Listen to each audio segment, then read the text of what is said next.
भारताने केलेल्या एअर स्ट्राईकच्या अकोल्यामध्ये वंचित बहुजन आघाडीकडून जल्लोष करण्यात आला आहे। मध्यरात्रीच्या सुमारास पहलगाम येथे केलेल्या हल्ल्याचा बदला घेत एअर स्ट्राईक करत दहशतवाद्यांची ठिकाण उद्ध्वस्त केली आहे। तर यांचा आनंद आज शहरातल्या मलकापूर चौकात वंचित बहुजन आघाडीने फटाके फोडत व पेढे वाटून जल्लोष साजरा केला।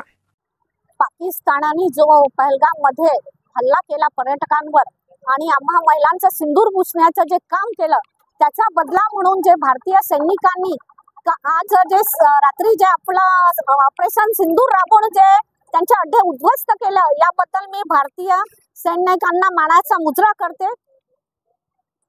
त्यासाठी आम्ही आज इथे मलकापूर चौकामध्ये फटाके आणि पेढे वाटून आम्ही आमचा आनंद साजरा केला आणि अशाच प्रकारे जो कोणी आमच्यावर हल्ला करेल त्याला आमचं भारतीय सैनिक प्रत्युत्तर द्यायला समर्थ आहे हे सगळ्या जगांना आज आम्हाला दाखवून द्यायचं होतं।